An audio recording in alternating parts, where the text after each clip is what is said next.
Bem-vindo, Jader. Bem-vindo ao fim do mundo. Bem-vindo você que está Tudo bem, Diego? nos ouvindo. Bem-vindos ao fim do mundo. Tudo bem? Beleza, Jader? Estamos aqui de volta na Babilônia. Bem, de volta à Babilônia. A gente vai ficar aqui ainda um bom tempinho, né? Um bom tempinho. Pessoal que está fazendo comentário aí, a gente vai fazer os comentários aqui do que vocês estão falando. Nós vamos responder vocês. E vamos até trazer esses comentários para cá em algum momento. Por enquanto a gente está focado aqui no tema. E vamos seguindo, falando um pouquinho sobre o livro que a gente tinha que abrir no tempo do fim. Eis que chegou o fim.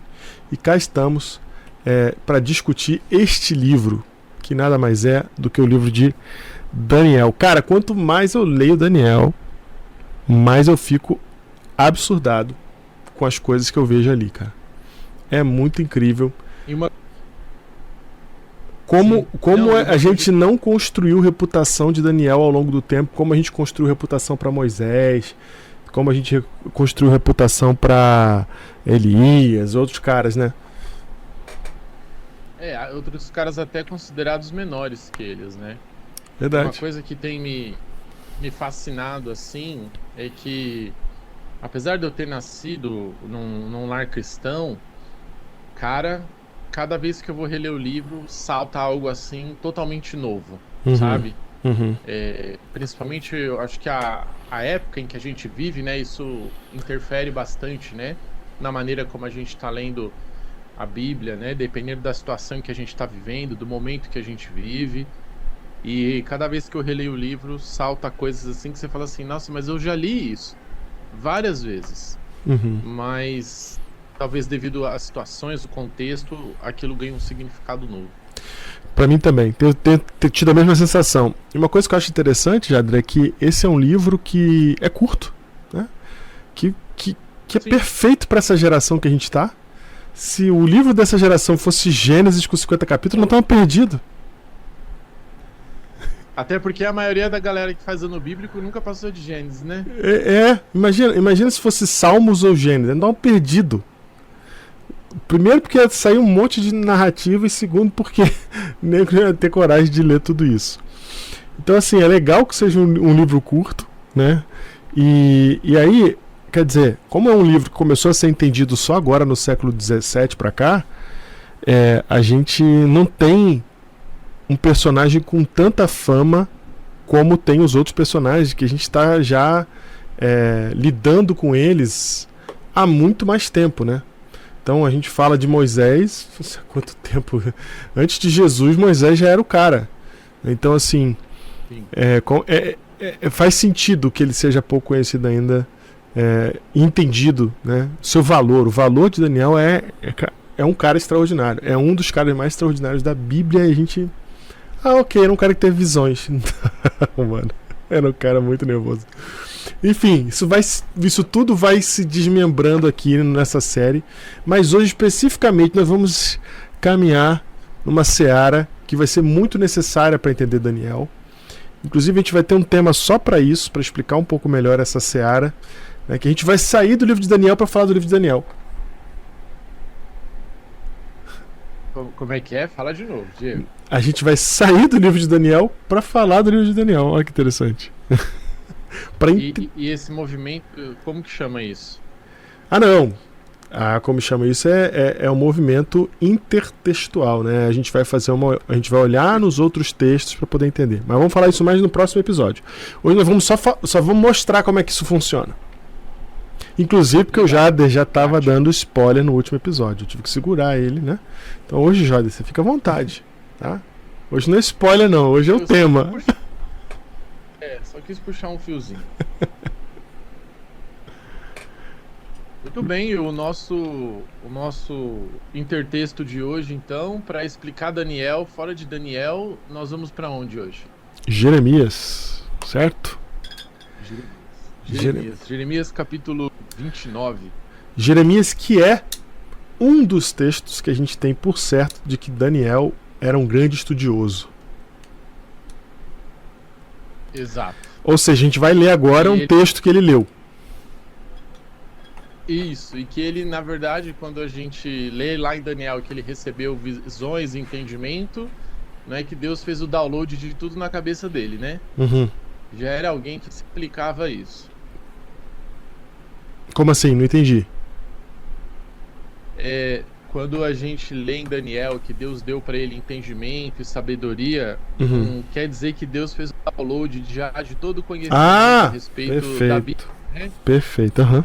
Até porque hoje o cristão ele tem essa mania, né? A É. gente pega a Bíblia e ora e pede para Deus falar com a gente, abre a Bíblia em qualquer lugar. E acha que isso é meditar, que isso é estudar, né? E aí a pessoa fica até frustrada, né? Porque às vezes ela sai mais decepcionada depois desse movimento do que antes de ter aberto a Bíblia. Sim. Então, meditar na palavra de Deus envolve estudo também.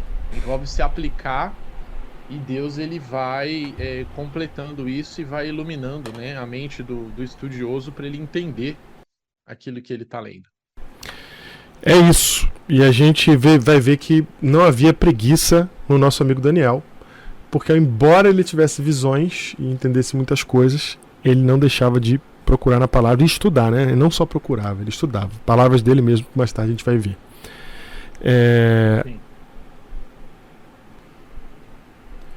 Muito bem, então. Vamos para Jeremias 29, onde nós vamos começar a explorar um contexto muito importante que ele influencia muito na vida de Daniel na sua chegada em Babilônia.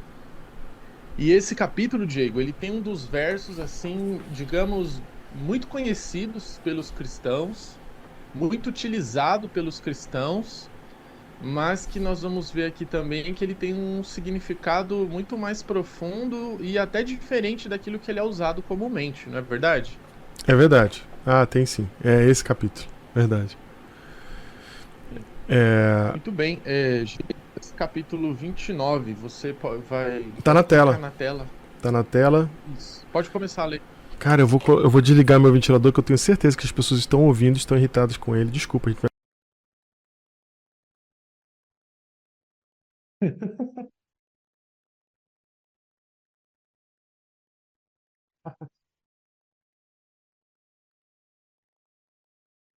Olha aí, acabei de falar. A falar um monte. Em vez de desligar o ventilador, Jade, eu desliguei o meu microfone. Então tudo que eu falei agora, a gente riu, ninguém entendeu, ninguém ouviu.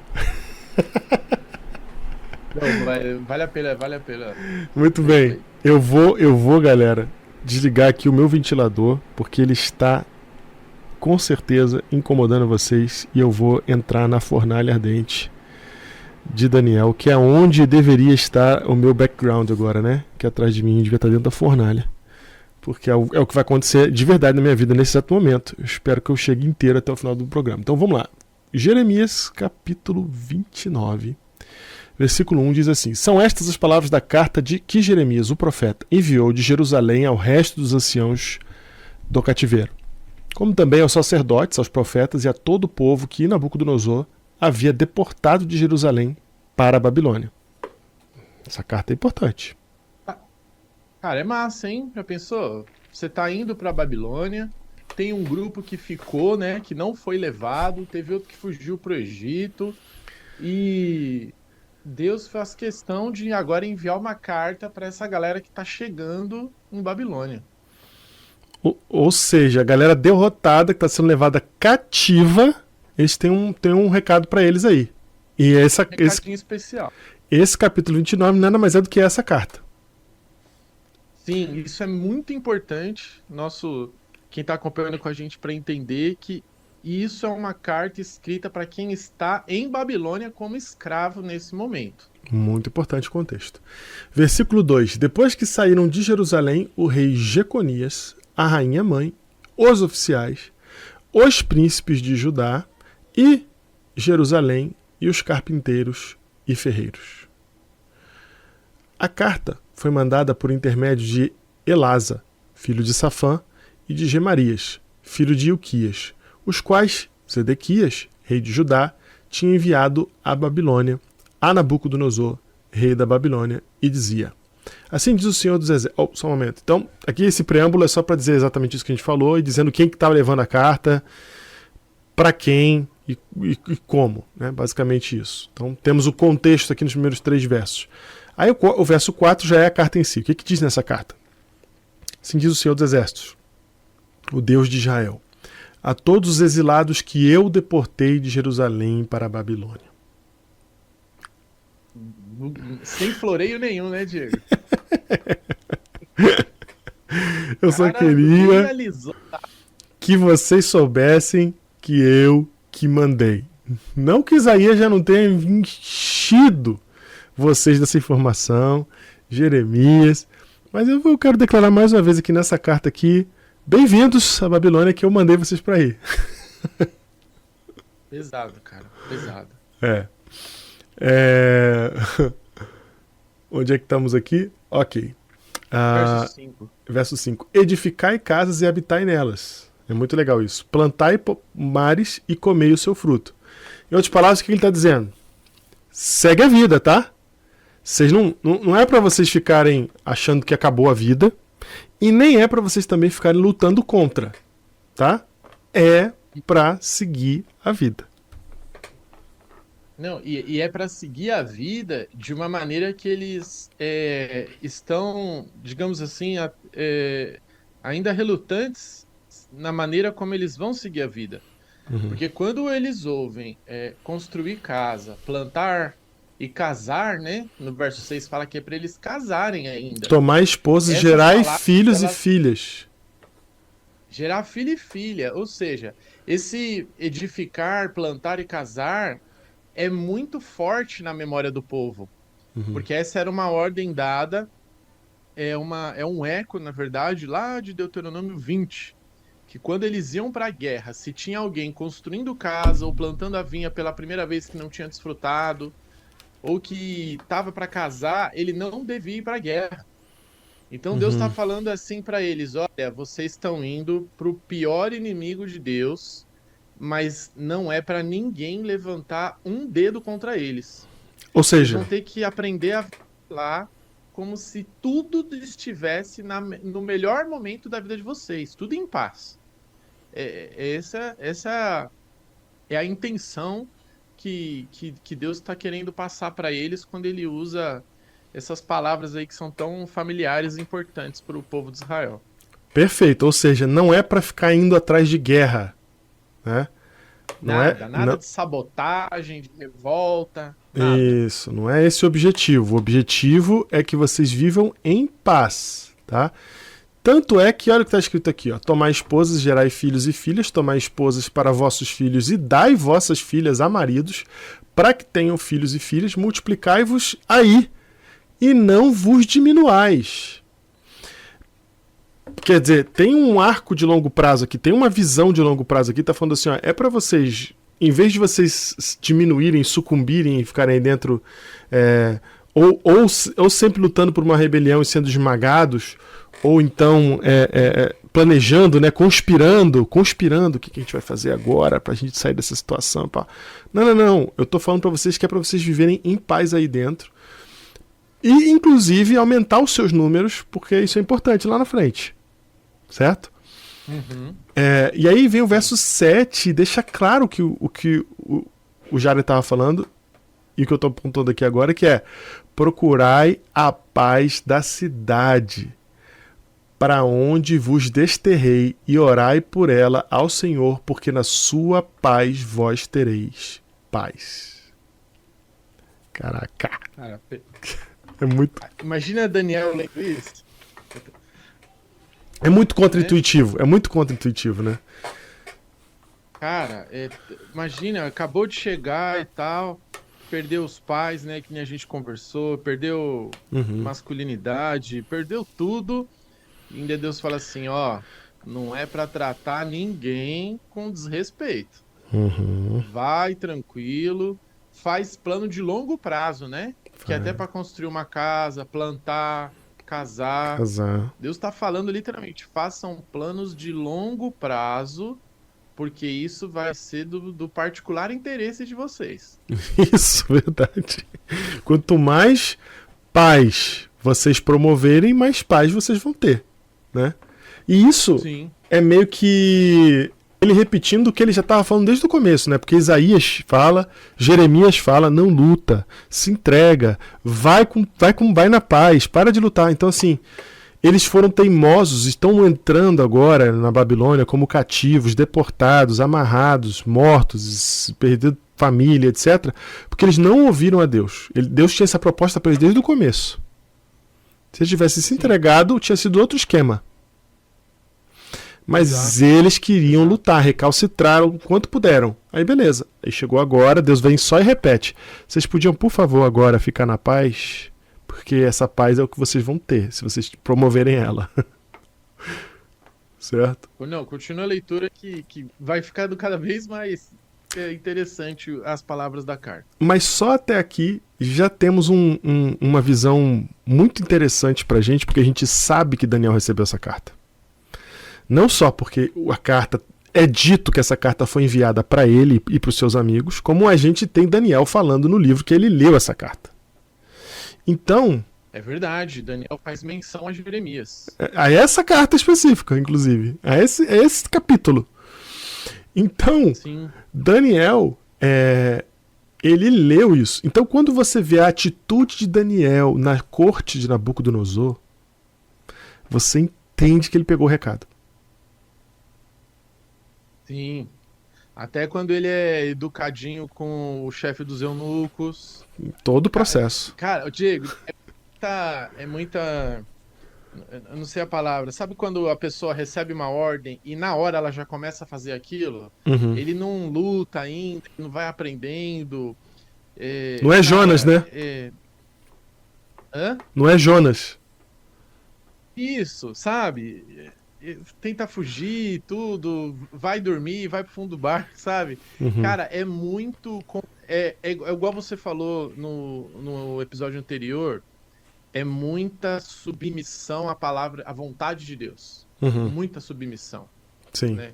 E isso foi claramente honrado diante do... no continuar da história em Daniel, né? Como ele recebe as honrarias de todos os reis. E você até a gente estava conversando, né? Daniel não deixava passar nenhum rei, né, Diego? É verdade. Não deixava passar nenhum.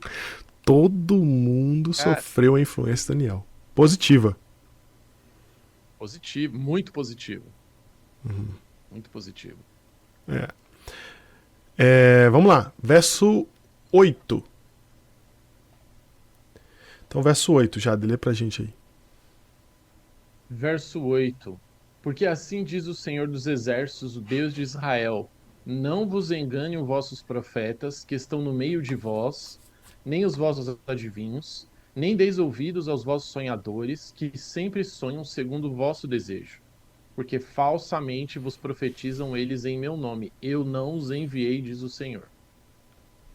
Você vê que o engano característico do tempo do fim, né? Verdade. Daniel, como a gente conversou, era algo relacionado ao tempo do fim, como a gente abordou o engano em Mateus, e novamente os falsos profetas aparecendo aqui num momento crítico do povo de Israel. Deve ser coincidência isso aí só, não é possível.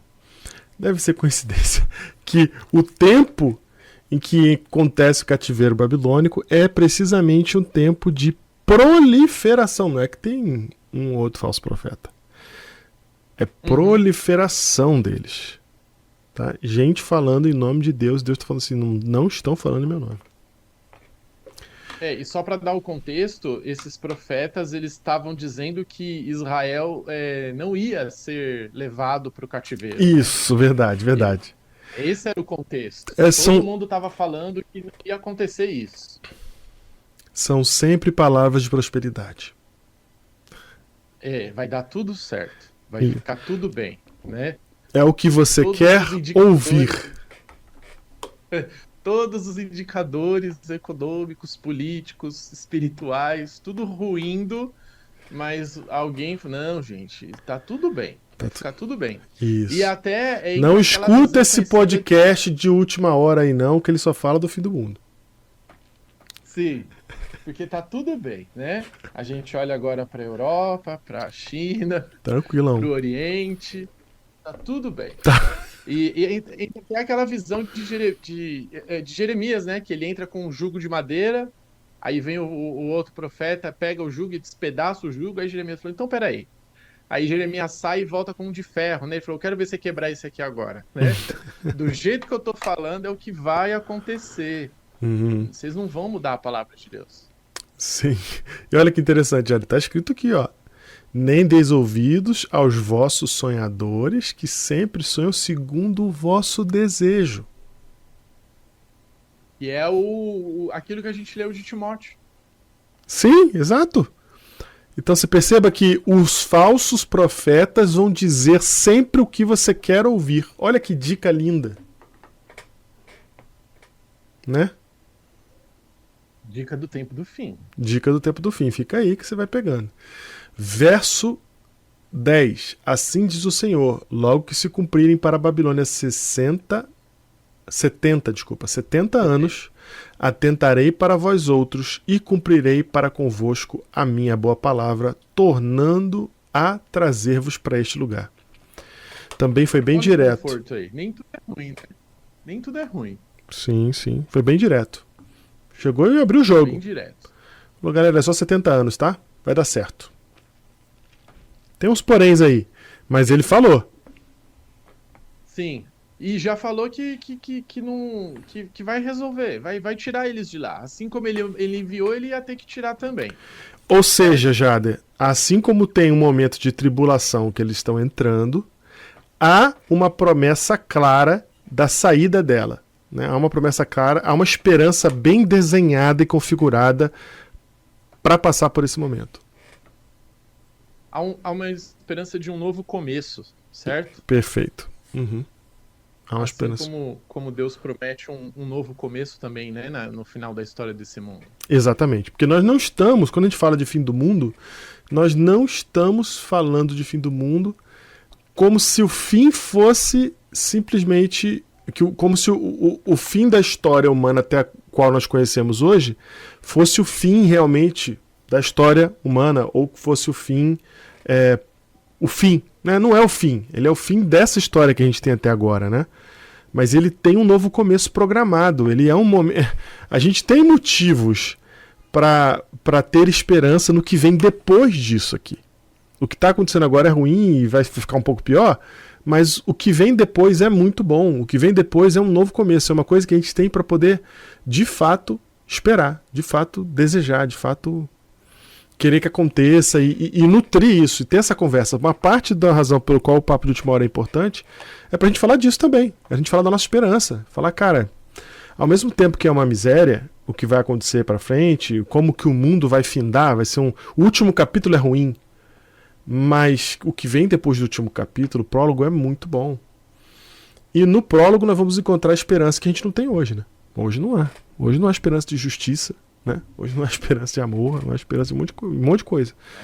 E essas coisas estão prometidas, né? Elas vão acontecer, como Deus cumpriu todas as outras coisas que ele falou, vai cumprir essa também. Assim como ele cumpriu para a Babilônia os 70 anos, ele vai cumprir para a gente também esse novo começo.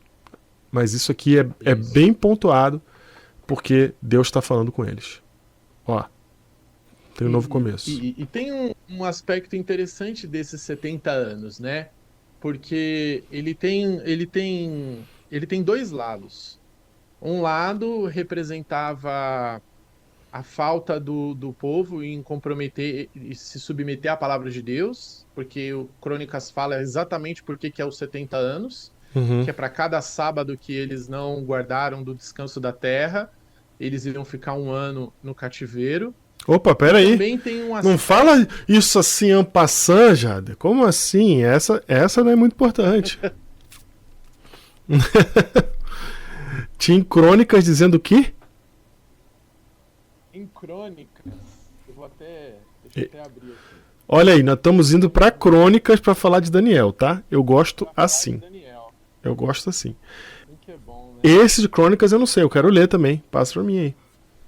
Vamos para 2 Crônicas, coloca aí na tela para o pessoal acompanhar com a gente. Capítulo 36. Ok. E o verso 20. Vamos do verso 20. 2 Crônicas 36. Verso E o verso 20. 20, último capítulo. Vamos lá, vamos lá. Verso 20 diz assim, ó: Hum, Os que escaparam da espada, a esses levou ele para a Babilônia, onde se tornaram seus servos e de seus filhos até o tempo do reino da Pérsia, ok. para que se cumprisse a palavra do Senhor por boca de Jeremias, até que a terra se agradasse dos seus sábados. Todos os dias da desolação repousou, até que os 70 anos se cumpriram. Interessante.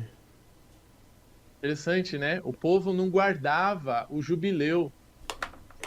Então, fala assim, gente, vocês não estão dando descanso para a terra, Uhum, porque enquanto ela descansasse, né? Eu dei 6 anos para vocês, no sexto ano eu dou em dobro a uhum, colheita, uhum, justamente para vocês deixarem a terra descansando e vocês se espalharem, para vocês falarem de Deus, né? uhum. E o povo não fazia isso.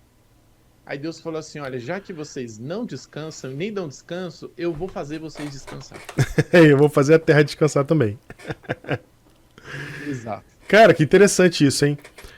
E é interessante também pensar por que eles não faziam a terra descansar, né? Para pensar, por que eles não faziam a terra descansar? Por que no sétimo ano, quando não era para plantar nada, quando era para deixar quieto, quando era para deixar vir o que vinha, por que o povo queria fazer alguma coisa? Porque E no sexto ano vinha dobrado. e no sexto ano vinha dobrado, quer dizer, por quê? Porque a gente está sempre querendo mais do que a nossa necessidade, né? É sempre o desejo humano, eu quero mais do que a minha necessidade. Então me dá mais do que aquilo que eu necessito, é o desejo da prosperidade, né? Me dá mais do que aquilo que eu necessito para que então eu possa. Quer dizer, se eu ficar um ano parado, eu ganho menos. Se eu ganho o dobro no sexto e no sétimo eu estou trabalhando, eu ganho mais. Olha que beleza. Sim. Por isso que a Bíblia fala que o. Eu tenho uma teoria. Ah, Além da Bíblia falar que o amor ao dinheiro é a raiz de todo mal, certo. é, a Bíblia ela fala muito de dinheiro. E Uhum. Deus, ele põe ele interfere no nosso dinheiro justamente para combater duas coisas no ser humano. Hum, Um é a ganância. certo. Deus está sempre brecando a gente, fala assim, calma, você não precisa de mais. Uhum. E o outro é nutrir a generosidade e combater o nosso medo de que se eu não trabalhar no sétimo ano, de que vai faltar. Uhum. Né? Então, Deus ele está toda hora tentando equilibrar essa balança em nós, combater a nossa ganância, e nutrindo a nossa generosidade. E é por isso que Deus ele põe a mão no dinheiro do ser humano, porque ele sabe que a vida do ser humano está no dinheiro, né? Uhum. Tudo que a gente faz hoje dependemos do dinheiro. Então Deus ele usa mecanismos, ele usa da economia divina para poder ajudar o ser humano a não se perder no meio do trabalho, no meio do ganho. Sim. A gente sabe que a grande luta contra a natureza humana, ela tá exatamente nesse ponto aí, né? É esse ponto que manifesta a nossa natureza mais profunda. Então Deus está sempre tentando ajudar a gente nesse ponto. Sim. E, É... e esse é um, né, dos 70 anos. Uhum. E um outro lado da mesma moeda dos 70 anos é. Lê o verso 11, que ele vai dar um azeite aí, né, dentro desses 70 anos. Por que Deus botou 70 anos para esse povo? Ok. Jeremias 29:11. 29:11 diz assim: Eu é que sei que pensamentos tenho a vosso respeito, diz o Senhor, pensamentos de paz e não de mal, para vos dar o fim que desejais. Cara, então Deus ele sabe, né, o que ele quer, ele tá planejando para o povo. Então vamos lá. Deus falou que eles vão ficar 70 anos. Uhum. E com certeza, para o cativeiro, pessoas. Vamos dizer assim, pessoa de 30 anos para cima foi pro cativeiro, Diego? Claro, 30 anos pra cima foi pro cativeiro. Pessoas de. Um velhinho pode ter ido pro cativeiro? Pode, alguém na minha idade foi pro cativeiro, um monte de velhinho foi pro cativeiro. Não é? Então, essa galera vai viver 70 anos? Não vai, né? Não Não vai. vai, cara. Isso que. Eu acho que aqui, se alguém tinha alguma esperança, assim, de que Deus ia fazer alguma coisa ou mudar, aqui Deus falou assim: galera, vocês vão ficar 70 anos lá. Uhum. Ou seja, todo mundo que tá entrando aí, que é pai, né, que tem aí dos seus 20, 30 anos para cima, vai morrer em Babilônia. Sim. E ainda Deus fala assim: eu é que sei que tenho o que pensamentos têm ao seu respeito, para pensamentos de paz e não mal, para vos dar o fim que desejais. Deus está falando literalmente para eles, galera: o fim que eu estou dando para vocês é que vocês vão morrer em Babilônia. E vocês têm que se contentar com isso. Cara, eu acho que assim, essa é uma mensagem que deixa claro o seguinte, pra todo mundo, tá? Pra todo mundo que tá vindo pra Babilônia ali. 70 anos é tempo suficiente pra cancelar todos os meus planos. Todos. Todos os meus planos. Porque assim, ó, ainda que eu viva o suficiente pra sair da Babilônia, eu vou sair de lá já tão velho engagar. E olha, vamos lembrar uma coisa, Jada. Quem vive 80 anos nessa época? Não existe isso, tá? A média de vida até o tempo de Jesus era 40 anos, tá? A média. Tinha gente que é pra 60, tinha gente que é. Daniel, a gente sabe que viveu 80 anos quase. Verdade. Mas a gente sabe que ele viveu até 80 anos quase, que ele morava onde? O menino tava no palácio, né? Aqui, ó. Aqui onde Daniel vivia, aqui, ó. No palácio, né? Aí ele durou até 80 anos, beleza. Mas a média era menos de 40 anos, inclusive. Dependendo da época. Eu não sei dessa época, eu não pesquisei, então eu não quero falar besteira aqui. Mas na época de Jesus era 40 anos. Então porque também tinha muita guerra, tinha muita coisa. Enfim, era outro mundo. Mas é isso que eu quero dizer, exatamente isso. Então, o cara ouve 70 anos, Jada, ele sabe que acabou pra ele. Ele sabe que acabou. Não, realmente isso que você falou, Deus está falando assim, galera, eu vou anular qualquer plano que vocês tenham para o futuro. Acabou. E o foco de vocês é se contentar com isso que eu tô falando agora. Vocês têm que se contentar com a palavra de Deus agora. Sim. E é isso que muitos de nós, Diego, vamos ter que encarar, não é verdade? Pode crer. A gente faz planos, a gente, né, traça metas, faz um monte de coisa. E Deus fala assim: olha, eu não quero nada disso para você. Uhum. Eu tenho outros planos para você, tenho outro fim para você. Fala meu coração, Jade, fala. Fala que eu tô te ouvindo. Cara, porque isso é um sentimento que eu tenho tido muito recentemente, assim, muito grande, assim, tipo, de planos cancelados por causa dessa percepção de para onde a gente está indo agora, sabe? E eu acho, por exemplo, todo mundo teve um gostinho disso na pandemia. Todo mundo na Terra sim, teve um gostinho disso. Né? Cancelou geral, mas era rico, pobre, era todo mundo de qualquer língua, de qualquer país, de primeiro mundo, de segundo mundo, de terceiro mundo, segundo mundo não existe, enfim, de qualquer contexto, todo mundo foi afetado por cancele seus planos. Estamos numa pandemia. E Israel tem um detalhe diferente. Eles foram avisados ainda, né, Diego? É verdade. Eles foram avisados que ia acontecer. Então, você imagina assim, tá vindo. Você vai querer fazer plano de construir casa? Você vai querer fazer plano de criar plantação? Exato. Entendeu? Exato. Você não quer fazer plano quando você sabe que a catástrofe vai vir. Exatamente. Mas eles estavam vivendo como as pessoas no tempo de Noé, que a Bíblia fala que isso vai se repetir no tempo do fim. Sim. Eles estavam construindo, estavam comprando, estavam casando, mas eles achavam que isso jamais ia acontecer com eles. E você falou uma coisa agora, por exemplo, que está acontecendo exatamente quando a gente grava esse vídeo aqui. Porque a gente está com essa sensação de Terceira Guerra Mundial, e ela é tão forte, tão real, tá? Se você está assistindo a gente aqui e acha que essa ideia de Terceira Guerra Mundial está muito distante, que é uma viagem, deixa eu falar uma coisa para você. Os caras mais informados que você, os bilionários, os caras que mandam desse mundo, que tem muito dinheiro, todos eles estão deixando de investir nesse exato momento. A esse ponto todo mundo já sabe que eu entendo bastante de investimento, todo mundo já sabe que eu trabalhei com isso, todo mundo já sabe que eu tenho um pé dentro da economia. Então, assim, esses caras, eles não estão investindo, eles não estão comprando casa, Jada. Eles não estão comprando casa. Por quê, Jada? Por quê? Eles têm dinheiro pra jogar fora, né? Eles têm dinheiro pra jogar fora, literalmente. O cara gasta 2,5 milhões no iate uma semana, só pra curtir, tá? Então, assim, ó, eles estão não estão investindo, tá? Então, assim, e se você olhar hoje a economia global, você vai sentir isso, que essa sana por crescimento econômico, ela tá totalmente limada nesse momento. Ninguém está esperando o crescimento econômico mundial.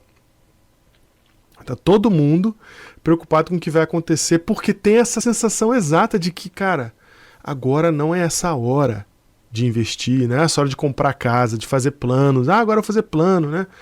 Que nem o cara agora, nesse exato, na pandemia. Quantas histórias você conheceu de gente que começou sua empresa no ano da pandemia e cancelou o plano, teve que cancelar o plano, ou foi cancelado no processo. Por quê? Porque não era o ano para isso, cara. Então, sim, esse é o recado que Deus deu para eles antes, só que agora, nessa carta, ele fala assim, não, gente, pode comprar casa, pode viver a vida. Né? Agora pode. Agora pode. Agora pode. E isso, agora solta. É a hora. Solta os ombros, pessoal, vai, pode ir, que agora vocês estão resolvidos, vocês vão ficar 70 anos aí, e é isso. E eu vou dizer para vocês, eu que sei o que plano que é esse. E quando ele fala assim, para vos dar o fim que desejais, ele está em última instância dizendo isso aqui, ó, Jada. Ele está falando assim, ó, se você estivesse no meu lugar, para tomar decisão no meu lugar, do que eu deveria fazer com você, você teria tomado a mesma decisão que eu. É isso que está dizendo. E doeu mais, né? Para vos dar o fim que desejais. Quer dizer, eu sei que eu estou construindo um negócio aqui que é muito mais alto do que você consegue imaginar e que é para te fazer chegar aonde você quer. Só que você não tem noção disso, porque você é coitado de você, né? Eu preciso te ajudar a enxergar isso. Então, para te ajudar a enxergar isso, tô te mandando de castigo, tá, para Babilônia, mas é o seguinte, vive a tua vida em paz lá. Vai ser a melhor coisa que você vai fazer na sua vida. E eles estão. E Deus tinha acabado ali de falar, ó, cuidado com a galera que vai falar que tá tudo bem. Vocês vão ser enganados. Vocês vão ser enganados. Não caia nessa conversa.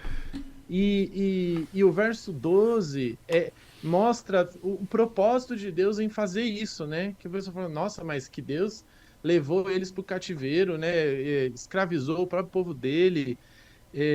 Não é que é isso. Deus, ele tem um propósito muito melhor do que isso. Uhum. E o verso 12 fala assim, então, ou seja, por causa desse fim que eu tô dando para vocês, vocês vão me invocar, vocês vão passar a orar, eu vou passar a ouvir vocês, vocês vão me buscar e vão me achar quando me buscarem de todo o seu coração. Serei achado de vós, diz o Senhor, farei mudar a sua sorte, congregar-vos-ei de todas as nações, de todos os lugares para onde vos lancei, diz o Senhor, e tornarei a trazer-vos o lugar de onde eu mandei para o exílio. Então a gente vê aqui que o propósito de Deus era mudar o coração deles. Sim. Até porque a gente tocou nesse ponto, só deu uma abertura lá em Mateus, é necessário que isso aconteça. É necessário que isso aconteça porque Deus, ele quer que o mundo seja testemunha do que as pessoas são feitas. Ele queria que o mundo fosse testemunha do que Daniel e seus amigos eram feitos. Que não importasse o que ia acontecer, né? Eles não iam mudar quem eles eram. Não ia ser um exílio, não ia ser uma ameaça de morte, não ia ser uma fornalha. E Deus precisou fazer isso para poder mudar o coração das pessoas. Exato. E assim, Jade, esse era o objetivo, né? Que as pessoas se tornassem pessoas melhores, né? Que ele pudesse voltar a ouvi-los, porque no estado que eles estavam, Deus não podia nem ouvi-los. Exato. Então essa era a correção que estava acontecendo de rota, né? Entendido então, Jader. Mas por que essa carta aqui é importante pra gente? Aliás, então, já deu pra entender por que ela é importante pra gente. Tem muita coisa que ficou clara em Daniel 1, na história de Daniel, que já ficou clara a partir dessa leitura que a gente fez da carta. A gente nem leu a carta toda, mas até aqui já foi o suficiente para entender bastante coisa, né? Sim. Agora a gente entende por que Daniel ele não pode agir de uma maneira rebeldia, mesmo sendo o inimigo, né? Uhum. É o inimigo. A gente tem que derrotar o inimigo, tem que criar uma revolta aqui. Ele não podia agir assim, não é porque ele era um Marte, né, que ia sofrer, era porque Deus tinha mandado, né? Ou Eles seja, vão matar a tua família. Você tem que falar, como que eu posso ajudar vocês aqui? É assim que ele tinha que se comportar. Ou seja, Daniel não chegou na Babilônia sem instrução de Deus. Ele chegou lá instruído por Deus a como se comportar. Já tinha manual. Uhum, já tinha manual, pode crer. Tinha manual. A gente acha que eles chegaram cru lá, né? Mas não chegou cru. Ele chegou já sabendo qual que era o BO, como é que ia funcionar o esquema inteiro e como ele deveria se portar. Um verso assim que poderia resumir essa introdução de Daniel em Babilônia é... Cara, se te derem um tapa na face, vira outra e toma também. Pode crer. Eu tava pensando no outro verso. Eu tava pensando naquele te mandei como ovelhas para o meio dos lobos. É isso. É isso. Ovelha não consegue atacar, né, para se defender. Não. Sabe que o cristão ele ataca de uma maneira diferente do que o mundo ataca, né? Sim, pode crer. O ataque do cristão é dar o pescocinho. Cara, morde aqui. Exato. Isso exige muito relacionamento com Cristo. Porque a gente adora uma redenção. Só que o mundo... vou usar o exemplo dos filmes, super-heróis. Não é porque o super-herói ele é o bonzinho que ele vence o vilão. Isso é o que a gente vê, mas o super-herói ele vence o vilão porque ele causa mais destruição que o vilão. Uhum. A redenção vem pela violência. Sim. E essa é a armadilha de Babilônia. Babilônia, sabe, te atacar Pode crer, cara. Tudo, e você fala assim, cara, eu tenho que me defender, eu só vou me defender. Que mal faz em eu me defender do inimigo? E Deus está falando, é aí que reside o engano. Se você só se defender igual Babilônia tá te atacando, você vai cair, você vai ser enganado. Nossa, cara, isso vai para além do texto de Daniel. Isso vai até Apocalipse, isso vai até a gente hoje aqui, ó. Esse espírito de violência, de imposição, de controle, de violência, a primeira palavra é violência, porque a violência ela tem tudo isso dentro dela, né? Cara, isso é o espírito de Babilônia. E os caras são chamados para responder ao contrário, né? Então, esse negócio do espírito de Babilônia, a gente vai falar muito disso aqui. A gente já tá começando já a dar uma pincelada.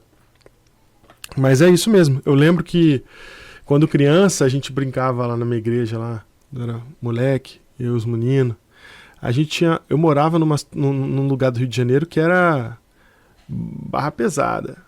Hoje ainda pior ainda, mas na época era Barra Pesada. Então eu estava acostumado a ver e ouvir histórias, né, de guerras entre facções e tal. Então, nesse contexto, né, ainda moleque, menino, a gente sempre pensava assim, não, na perseguição, nós vamos ter que lutar, né? Vamos ter que lutar. Na grande tribulação, vamos ter que lutar. Temos que ter o nosso bunker, temos que armazenar comida. Isso, bunker, comida, armamento, tudo isso daí é importante. Tudo isso é importante porque é pra gente se defender, né? E aí a gente vê, cara, que o recado pra Babilônia... Não vamos falar nem do tempo de hoje ainda.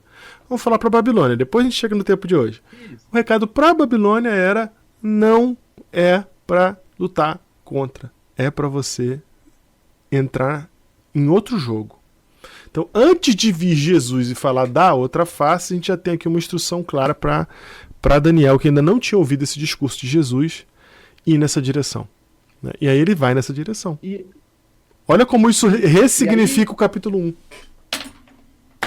sim, e isso cria, dá muito mais sim, profundidade quando Nabucodonosor fala assim pro chefe dos eunucos, olha, eu quero homens capazes de ficarem em pé em Babilônia e que Uhum. eles sejam engrandecidos pelo nosso sistema aqui. E qual que é o sistema deles? É governança pelo medo. Porque o chefe dos eunucos fala para Daniel, cara, se ele descobrir que eu mudei a tua comida, eu tenho medo dele, ele vai me matar. Uhum. E essa ia ser a ferramenta que ia educar Daniel para ele governar, para ele se tornar alguém lá diferenciado, né? É a conspiração, é a trama, é usar de artífices de influência para você derrubar quem se opõe a você. E Daniel, ele entende isso, Diego, pela carta de Jeremias. Ele fala, cara, eu não posso. É tentador, mas eu não posso. É Uhum. tentador, É né? tentador. Mataram o teu pai. Cara, eu vou ficar Tentador. aqui até eu me aproximar desse cara e eu vou matar, eu vou vingar meus pais, né? Opa, Vou isso vingar aí. meus pais. Isso aí dá um plot de filme muito bom. Dá. É verdade, dá um plot de filme bom. Hoje era o que ia E virar, né? não tem gente que fica anos aí tramando para vingar os inimigos, né? Uhum. Então, era muito mais sutil do que uma comida, né? Olha aqui, ó, Sim. come aqui essa comida aqui que era muito mais profundo do que isso. E tem um outro aspecto, Diego. Como você falou, Daniel ele era um estudioso da Bíblia. Uhum. E você sabia que a história. Vamos ao capítulo um. Hum. O capítulo Opa, 1 de Daniel, pode falar. sabia que aquilo que exatamente Daniel viveu ali no capítulo 1 já aconteceu no passado? Como é que é? Já aconteceu no passado exatamente o que o Daniel viveu? Peraí, deixa eu pensar aqui. Se eu É, conheço algum Daniel caso chegou em semelhante. Babilônia, aí troca o nome dele, aí tem Opa! aquele tempo de José! silêncio. Josézinho? Zezinho? Podemos ter o José, mas não é dessa história que eu tô falando, De não. qual você Uma tá mais falando? recente. Aham. Eu tô falando de Segundo Reis, capítulo 23. Segundo Reis 23. Segunda Reis 23 e o verso 31. Vamos ler ali só, eu vou lendo direto só para dar um contexto. Tá bom. Então, olha só, já vou dar as dicas. Daniel ele é escravizado, chega em Babilônia, mudam o nome dele, aí ele tem um tempo de treinamento, e depois desse tempo de treinamento, a própria Babilônia reconhece que ele é superior à Babilônia, certo? Certo. E aí Daniel ele passa de um escravo a chefe de estado porque ele foi fiel à carta de Jeremias, ok? Ok. Então vamos lá. Segunda Reis 23:31 diz assim: Tinha Jeoacás 23 anos de idade quando começou a reinar e reinou 3 meses em Jerusalém. A sua mãe se chamava Amutal e era filha de Jeremias, de Líbna. Fez ele o que era mal perante o Senhor, segundo tudo quanto fizeram seus pais. Porém, o faraó o mandou prender em Ribla, na terra de Amate, para que não reinasse em Jerusalém, e impôs à terra pena de 100 talentos de prata e um de ouro. Faraó também constituiu rei a Eliaquim, filho de Josias, em lugar de Josias, o seu pai, e lhe mudou o nome para Jeoaquim. Porém, levou consigo para o Egito a Jeoacás. E aí no verso 36 diz assim: Tinha Jeoaquim a idade de 25 anos quando começou a reinar, reinou 11 anos em Jerusalém. A sua mãe se chamava Zébida, era filha de Pedaías e de Roma. Fez ele o que era mal perante o Senhor, segundo tudo quando fizeram seus pais. Agora o 24:1. Nos dias do rei Jeoaquim, esse aí que a gente acabou de ler, Certo. ele subiu Nabucodonosor, o rei da Babilônia, contra ele. E por quanto tempo ele ficou servo de Nabucodonosor? Não tô lendo, fala pra mim. 24, 3 anos. O mesmo período que Daniel ficou no treinamento lá em Babilônia. 3 anos. Hum. No final desses 3 anos, o verso diz assim que ele se rebelou contra Nabucodonosor. E sabe o que aconteceu com ele? Ah, Foi morto. cara, que surreal isso. Essa daí também tava fora do meu radar, hein? Então veja, um rei muda o nome de Jeoaquim, ele se rebela contra Nabucodonosor, ele fica servo de Nabucodonosor, Sim, sim, mas vassalo. depois de 3 anos ele se rebelou e foi morto. Daniel, ele vai para a Babilônia, mudam o nome dele, e depois de 3 anos, Daniel ele se rebela, mas de uma forma diferente, Uhum, né? Daniel ele se rebela contra a Babilônia, servindo Babilônia. Olha, uhum. olha que loucura ser cristão, né? Nesse momento de Daniel. Ele se rebela contra a Babilônia se entregando. Ele vai para a Federal, né, da Babilônia, vão fazer Uhum, vestibular, né? sim. Fa- são reconhecidos pela própria Babilônia como mais superiores, 10 vezes mais. E no final, Daniel e seus amigos estão por cima de toda a Babilônia. Então, olha, os dois tiveram a mesma situação. Então, Daniel ele tem essas duas histórias na vida dele. Ele soube que teve um rei em Israel que se rebelou contra a Babilônia e morreu. Ele tem a carta de Jeremias e agora ele tem tudo que ele precisa para poder passar pelo tempo do fim e sobreviver. Ele, Porque ele diferente de precisa se virar. nós, mortais aqui, a gente não sabe dessa história, mas ele sabia.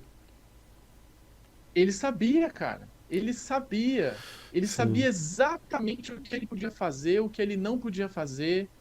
E leiam o livro de Daniel e reparem todas as vezes em que ele se dirige a Nabucodonosor, ao chefe dos eunucos, ao rei Dario.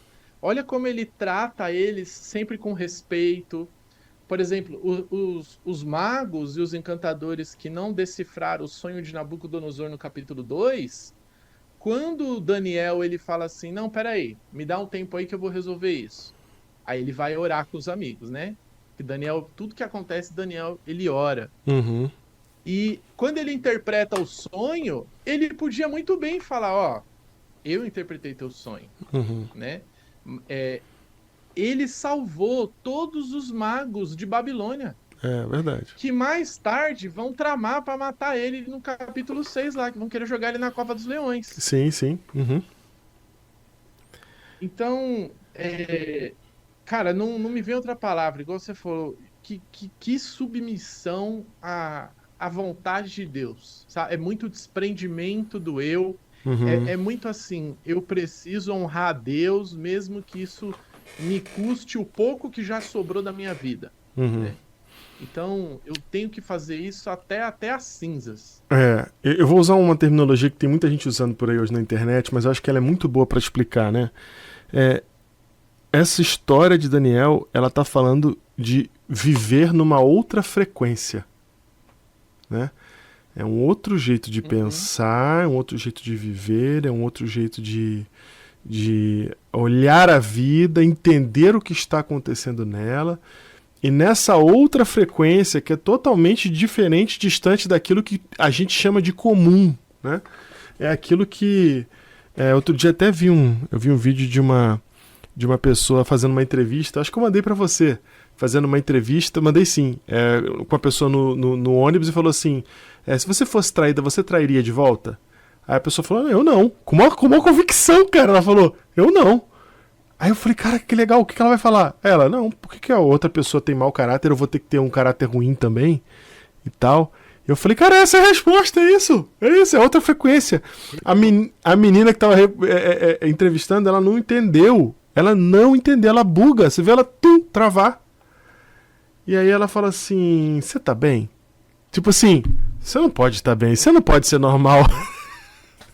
Isso não pode ser comum. É o que as pessoas estão acostumadas, Diego. É o que as pessoas estão acostumadas. Você não pode ser normal querendo ter caráter assim, não. Não, isso não é o normal. né? Então, assim, é disso que se trata. Nós estamos falando de... Hoje a gente está falando de cristianismo, né? Daniel não era cristão, Daniel era judeu. Mas a gente hoje aqui, como cristão, usando esses caras como exemplo de inspiração pra gente, porque a gente é da raiz judaico-cristã, ou seja, a gente chega hoje e fala assim, ó, eu hoje preciso estar numa outra frequência. Primeira coisa que eu preciso entender, eu tenho que estar num outro modo de vida, aqui dentro, ó, tem que funcionar diferente. Primeira coisa.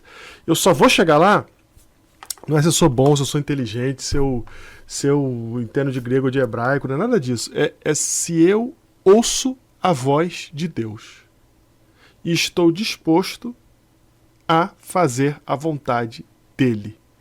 Na hora que eu estiver disposto a fazer a vontade de Deus e não a minha, quando eu parar de ouvir os meus desejos, eu vou parar de ouvir os falsos profetas. Quando eu começar a parar de ouvir a minha vontade e começar a fazer a vontade de Deus, eu vou ser estranho igual Daniel, porém eu vou estar agindo corretamente no tempo que eu estou vivendo. Era um cara estranho mesmo, Diego. Essa é a palavra. A história dele é estranha, palavra. né? A história dele é estranha. Hoje em dia a gente falaria isso. Não, isso aqui é esquisito, né? Bom, imagina se eu vou arrumar um problema por causa da comidinha. Passa o vinho pra cá. Né? Você falou uma frase aí que interessante, né?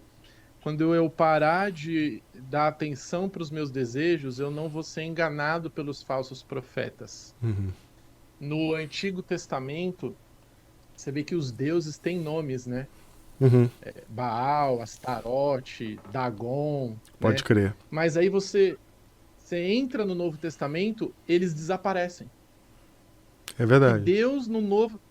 E Deus no Novo Testamento, você lembra? O único aqui que eu consigo lembrar é quando Paulo fala de Mamon. Mamon. É o único que eu lembro também. Então, o engano, ele nunca vem, né, da mesma forma. Por que os deuses, eles não são citados no Novo Testamento? Porque eles migraram. Eles saíram das estátuas, dos ídolos e foram para dentro do ser humano. Perfeito. E essa frase que você falou é exatamente isso. Quando eu paro de dar atenção para os meus desejos, eu paro de ser enganado. Porque a gente colocou os deuses dentro, né? Nós nos tornamos deuses segundo os nossos próprios desejos, segundo as nossas próprias paixões.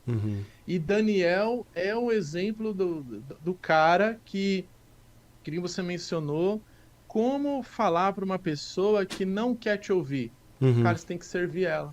Você vai ter que amar essa pessoa do jeito que Deus amou, porque a única maneira dessa pessoa ouvir você é você fazendo algo de você.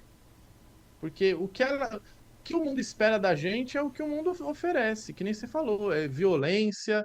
Se um cara te ameaça, você ameaça ele de volta. Então, quando ele começa a ver algo completamente diferente, você fala, gente, né, Nabucodonosor, eu acabei de escravizar ele, matei a família, tudo, e agora ele está trabalhando para desenvolver o país. Né? Tanto é que Daniel pede, né, quando o rei fala assim, Daniel, o que você quer aí? Você revelou os sonhos, vou te colocar como o segundo no reino. Aí Daniel fala assim, dá para colocar os meus amigos também aí como chefes do Estado? Porque eles também vão trabalhar para o desenvolvimento do país. Porque é isso que Deus mandou a gente fazer. A gente está aqui para edificar, para plantar, para casar. Então, os amigos de Daniel, eles trabalharam para o desenvolvimento econômico como nação de Babilônia, porque era isso que Deus queria naquele momento. Pode parecer muito contraditório. Tem gente que está ouvindo isso pela primeira vez, mas está no texto. Tá no texto. Chamou para contribuir. Isso salvou o rei, né? Sim.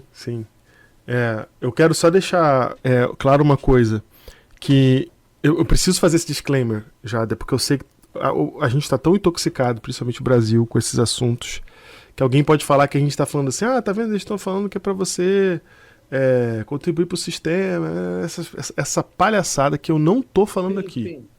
Beleza? Eu chamo de palhaçada porque para mim é o que é essa polarização, beleza? Eu tenho todas as minhas razões, estão lá no meu canal, vai lá que tem uma playlist sobre polarização.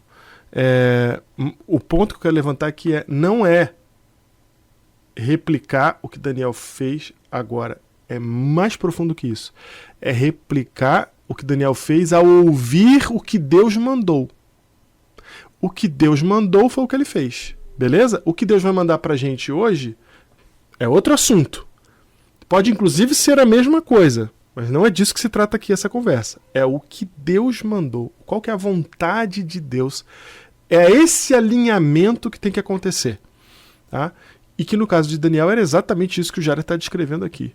Então, tenta evitar de deixar essa toxicidade desses assuntos aí invadir essa conversa aqui, porque essa conversa ela tá ali em 600 a.C., nós estamos falando de Daniel aqui, estamos falando de Jeremias, estamos falando de fazer a vontade de Deus, não estamos falando de política, tá? E se você gosta muito de política, parabéns, mas respeito isso, mas me respeite também. Não tô nem aí para esse assunto, eu tô focado nisso aqui. Então, eu acho sinceramente que o que a gente tem que buscar é fazer a vontade de Deus. E às vezes não. Às vezes todas as vezes a vontade de Deus é contra-intuitiva.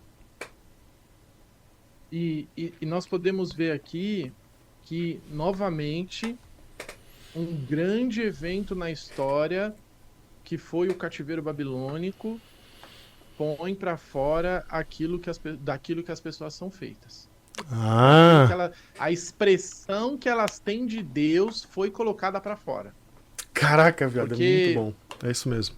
Quando a gente vai para uma crise, a gente bota para fora o que é. Qual que é. Pô, essa palavra que você usou foi perfeita. A expressão do Deus que eles creem foi colocada para fora. Sim, então você que tá ouvindo a gente, até a gente, Diego. Você vê quando a gente tá numa situação de estresse, como nós agimos diferente? Uhum. Não é que a gente tem duas caras, mas, cara, sobre estresse, a gente meio que age no modo instintivo às vezes, sabe? É mais fácil. Quem pratica esporte percebe isso.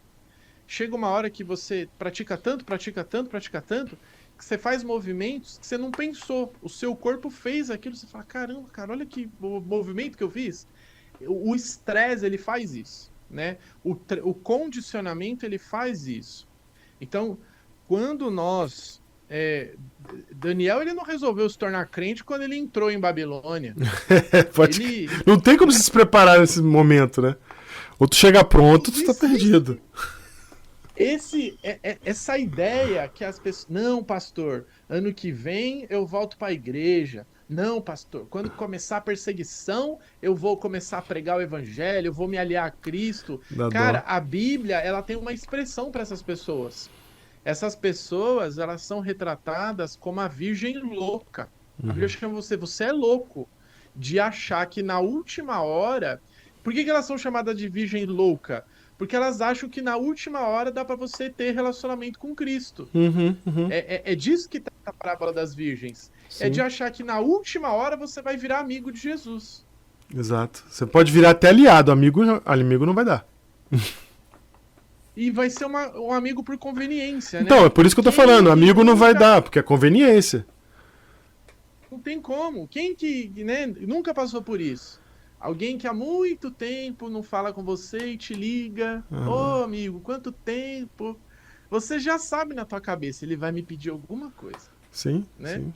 Alguma coisa ele vai querer de mim. E tem muita gente hoje fazendo o mesmo com Cristo, né?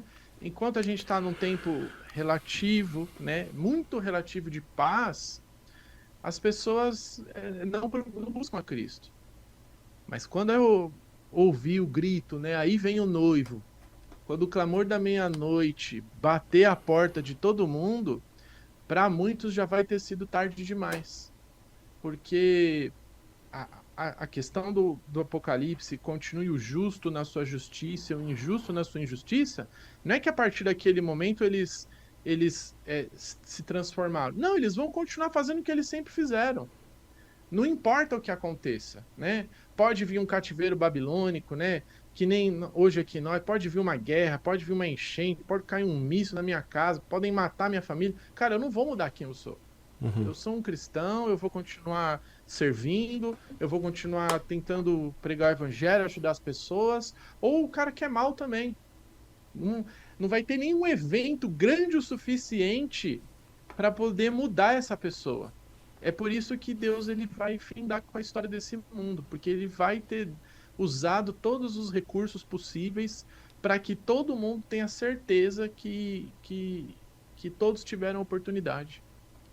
Ou seja, se em vida e em paz você teve oportunidade e você usou ela de maneira inadequada, na crise, a última oportunidade aparece, porque ali você vai ter que. Você não tem como não ser transparente.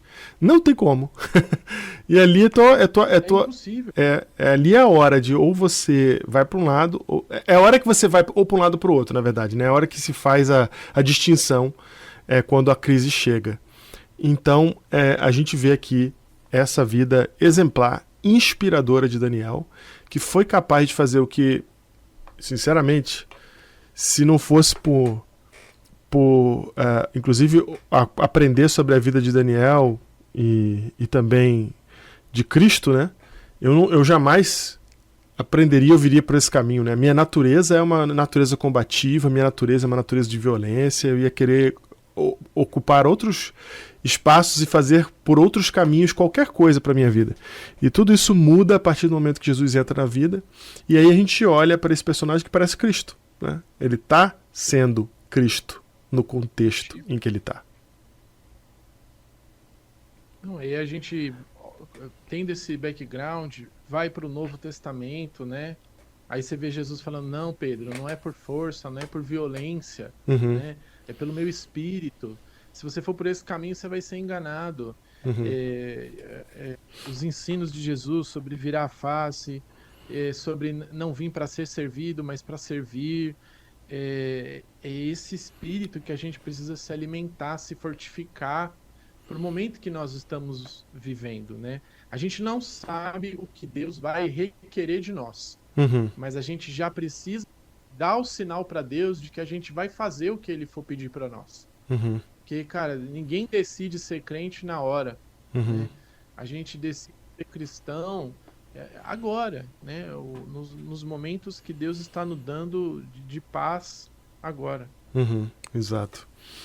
Então, que você que está nos ouvindo aí possa tomar a sua decisão de não ouvir seus próprios desejos, mas ouvir qual que é a vontade de Deus. A disputa eterna é entre a sua vontade e a vontade de Deus. E a história de Daniel está mostrando pra gente para onde ele pendeu, né? Para onde Joconias pendeu e para onde ele pendeu. Então, nem sei se falei o nome direito certo. É esse mesmo, Joconias? Eliaquim. Então, assim, a gente... Para onde vai pender? Né? Para onde a gente vai pender? Nós não estamos entrando aqui agora no como agir, no sentido prático, direto, de falar, faz isso, faz aquilo. Não. Estamos falando no sentido conceitual, correto? Princípio. Isso, Qual que é o princípio? Princípio. Exato. A gente tira da Bíblia o princípio. Então, qual que é o princípio? Se você não tirar da Bíblia o princípio, você vai estar comendo legume e água só e achando que está resolvido na Babilônia. Não é isso. É a aplicação do princípio que faz ele comer legume e água, certo? Então, qual que é o princípio aqui? O princípio é fazer a vontade de Deus. Ele tinha recomendação, ele tinha instrução de Deus sobre o que fazer no momento da sua crise. E a gente agora está chegando na nossa. O que a gente vai fazer?